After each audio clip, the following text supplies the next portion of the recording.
Let's go. Come on, LSU fans. Give me a Go Tigers in the comments because today we're breaking down everything. LSU's new DC, a few new commits, one potential big fish out there that I think's going to come to LSU. It's all here today on Chat Sports.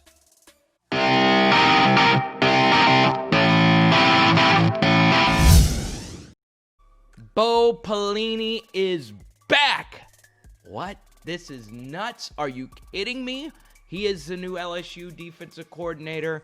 Obviously, his success back in the early 2000s was pretty daggum good. All three of his defenses ranked third in the country nationally. He won a national championship in Baton Rouge, and now he's getting $2.3 million annually to be LSU's new defensive coordinator, where last year as the head coach of Youngstown State, $214,000. So a huge pay raise for one of the most experienced coaches. Now, a lot of you watched my defensive coordinator video last week. I'm not the biggest Pelini guy. He wasn't even in my top 5 candidates, but I thought LSU was going to sign him. I'm curious to see if he's going to run a 4-3 or a 3-4. He's got big shoes to fill with Dave Aranda, now the head coach at Baylor, and he's not coached at a major Division I college since 2015. So lots of question marks out there, but Ed Orgeron is fired up. I'm fired up. I remember the Pelini years. They were pretty excellent. You remember Gary Beckwith and all those great players? Let's see if Pelini still has that magic. Now, a little bit later in the video, Orgeron gave us a little hint. Who could be LSU's next passing game coordinator? We're going to break that down later, but first, give me one word to describe how you feel about Bo Pelini. Come on, after you give me your Go Tigers, I need your thoughts right now, okay? One word, you can even add a few more. Let's do it with Chat Sports. Moving on to a big commit for LSU. They needed a running back. They got him, Kevontre Bradford out of Lancaster, Texas. This was a huge position of need. A lot of you diehard LSU fans, you know how tough this running back position has been. With LSU going all in, trying to get the kid from Houston, Zachary Evans, that has been a circus in and of itself. Let's not focus on Evans because we've done that in so many other videos. Ashad Clayton was another 4-star running back out of Louisiana. He decided to go to Colorado. Did LSU really want him? I don't know. But I'm telling you, LSU really needed a back in this class, and they got it with Kevontre. This kid, as you can tell from his tape, is pretty big time. He can catch the football out of the backfield. He's good between the tackles.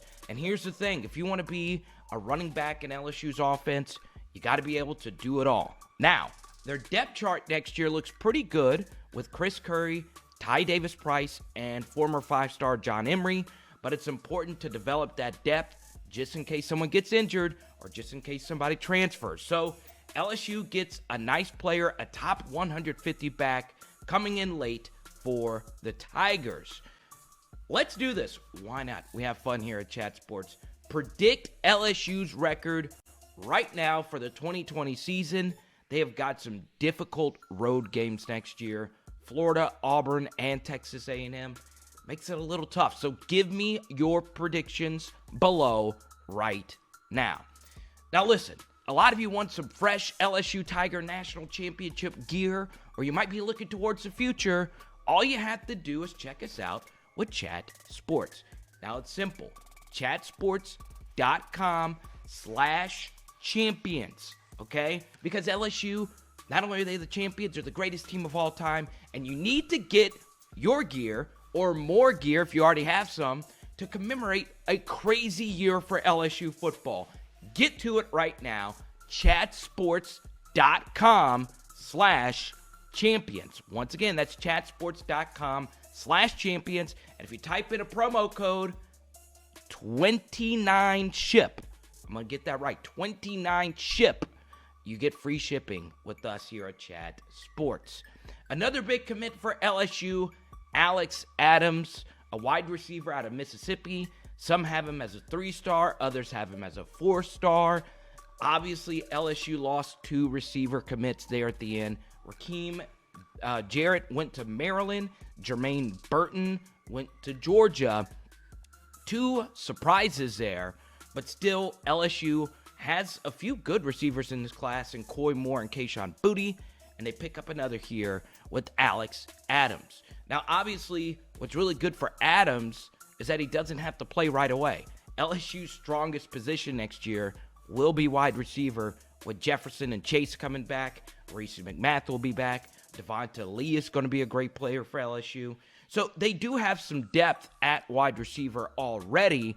So I think if you're LSU, you feel good about picking up another commit from the Magnolia State, but also you feel good about the depth of your receiver core already. So, if you're LSU, you want to keep recruiting, you want to keep making that wide receiver position a huge priority, especially with Chase and Jefferson leaving next year. So LSU has 3 really good receivers. And one final thing, and it's kind of gone under the radar, Kayshon did pick up that 5th star, and he's one of the fastest, if not the fastest, 2020 prospect in the country. The kid out of Iberia will be here.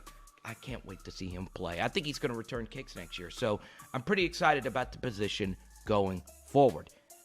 Woo!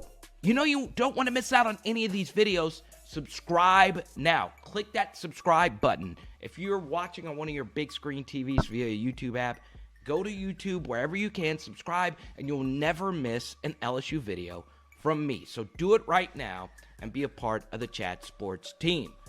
Moving on to the total recruiting rankings. Because LSU picked up Adams and because LSU picked up Kevontre, they have moved up to number 4 in the 2020 rankings. As of right now, it is Clemson, Alabama, Georgia, then LSU. They jumped Ohio State to get to that number 4 spot, and this is why recruiting is so big. Because Texas A&M is at number 6, and Auburn is at number 7. So recruiting never stops. You got to keep bringing in the elite players because both of those schools are in your division. And look at number 8, Florida, a team that LSU has to play every season, and the rest of the West doesn't have to play them every season. Texas and Oklahoma rounds out the top 10. And don't forget, signing day is coming up February 5th. Cannot wait for that. So if you want to get your Super Bowl bet in, shout out to Tyrann Mathieu, the Badger, his first ever Super Bowl. I got a little emotional hearing him talking about his crazy journey to Kansas City and his career from Arizona to Houston and what he did at LSU and how far he's come. This is going to be a fun game. Can't wait for Sunday. You do need to get your bets in. Why not do it with us? Okay, Chiefs -2, over under at 55. So what we're going to do is we're going to give you an opportunity. We love to do this at Chat Sports. It's always fun to see your scores. You can win $25. Just give me the correct Super Bowl score in the comment section below right now. Chiefs, 49ers, who do you have? Come on, let's see it. Do it in the comment section. We want to see you right now. And guess what? You don't have to put any money down. You can win $25 via Venmo. Just do it right now. Let's go. Now, a little bit earlier, to start off the video, I told you about a surprise pickup, and it couldn't get any bigger than 5-star defensive lineman Jordan Burch. Now, on the early signing period, Burch said he's going to South Carolina. That's his home state. Will Muschamp's son was one of his teammates at his high school in South Carolina. So everyone thinks Jordan Burch is going to go to South Carolina. He doesn't actually put pen to paper, and Jordan Burch makes an LSU visit. Recruiting never stops until you sign that dotted line. And right now, LSU already has one of the best defensive line classes in all the country. Jordan Burch could make this one of the greatest defensive line classes of all time, okay?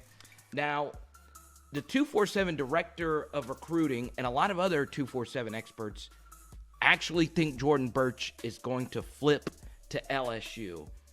And here's the thing about him. we don't know what he's going to do. And one thing I do love about him is that he could play in a 3-4 or a 4-3, which is huge for new defensive coordinator Bo Pelini. So now that Jordan Burch knows what LSU is going to be defensively, he doesn't have to worry about if Aranda's going to stay or not stay. This could put him over the top. And let's be honest, college football prospects have to be realist. You're not going to compete for a national championship at South Carolina. LSU at least gives you the opportunity to play in the college football playoff. And if you're going to spend 3 to 4 years at any school, you want the opportunity to actually win it all. So if Jordan Burch is thinking that, maybe he does end up going to LSU. So let me know what you think in the comment section below where Jordan Burch is going to go. And he might not be the only defensive line uncommitted, unsigned prospect out there. How about McKinley Jackson, a 4-star defensive tackle, a top 100 player nationally? Bill Johnson, the defensive line coach, Ed Orgeron, obviously the LSU head coach, and former LSU defensive lineman, if you remember this name, Christian LaCouture, they all gave McKinley Jackson an in-home visit to see if he wants to sign with LSU. Now, we were talking about the LSU defensive line class up to this point. You have Jaquelin Roy out of U-High in Baton Rouge. You have this kid, Jacobian Guillory. My Central Louisiana people, Alexandria, stand up. You know all about Jacobian Guillory. And then they also have Eric Taylor, another 4-star defensive tackle. They have some great edge rushing pieces like Phillip Webb and B.J. Ojolari. So LSU has got a loaded defensive line class. McKinley Jackson is another player to monitor at this point. Is he a do-or-die prospect for LSU? No. But still, this could be another huge pickup for the Tigers. They also have Cameron Jackson, who's listed as a defensive tackle. They're trying to get his academics right. I do think he'll end up playing on the offensive line for LSU once he does sign for the Tigers at Haynesville, Louisiana. So as of this point, I do think LSU has a better chance of getting Jackson than they do Jordan Burch. But I don't think they'll come up empty-handed with either or of the prospects. Obviously, Burch would be the better player, so we'll see what happens. We don't know. I do want to throw this out here before we get out of here. I got to shout out my good buddy T-Bob Hebert. They host a great show in Baton Rouge. T-Bob and I, my former co-worker, you could say, 104.5 ESPN Baton Rouge. Ed Orgeron was on with them. And I found this interesting. What is LSU going to do with the vacancy from Joe Brady leaving to the Carolina Panthers? Because remember, Steve Ensminger is the actual offensive coordinator. Joe Brady was brought in to be the passing game coordinator and the co-receivings coach with Mickey Joseph. Mickey Joseph is going to stay at LSU, but Orgeron is still thinking about the passing game coordinator position. So he did mention this morning on ESPN 104.5, and the Advocate is also reporting this, that Jorge Munoz, who was an analyst under Joe Brady, who just left LSU to go to Baylor to be the wide receivers coach, LSU is thinking about bringing him back to Baton Rouge to take over as the passing game coordinator role. And let's not underestimate what Munoz did at LSU. And, you know, obviously there's so many people that have little roles for the Tigers that played a huge role in having the best offense of all time. You know, Munoz was actually flown up to New York City to be at the Heisman Trophy acceptance for Joe Burrow. And, you know, from what I've been told, Munoz played a huge role in helping Burrow and the passing game develop even more. And remember, Munoz wasn't just around Joe Burrow.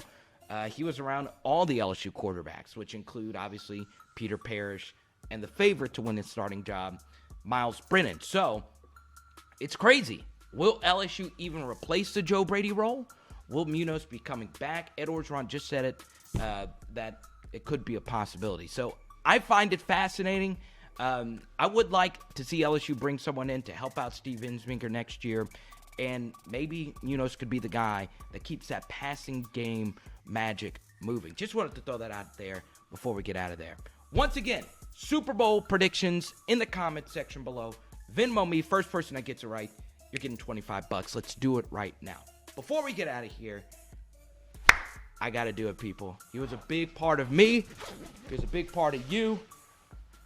If you are in your early 30s or your late 20s or whatever, we were always taught that Michael Jordan was the greatest of all time. I believe that. But I was really young when MJ was going through the latter portions of his career. But I got to watch all of Kobe Bryant's career. Obviously, rest in peace to Kobe. This was my jersey from, third grade, I think. It's that old school champion. You know, that's it right there. So, I actually went by the Shaq statue recently in Baton Rouge because the Kobe Shaq years were so big to me, even though I'm a Pelicans fan, or I never was a Lakers fan, but those two were so big to me growing up. So, Kobe, rest in peace to him and his daughter, Gianna, in the obviously horrific helicopter crash. So, I know it's kind of sad to end on a somber note, but I'm grieving with you, sports fans. Make sure you subscribe. I'm Carter the Power. I didn't even introduce myself, but you should know me by now. At Chat Sports. But follow me as well. At Carter the Power.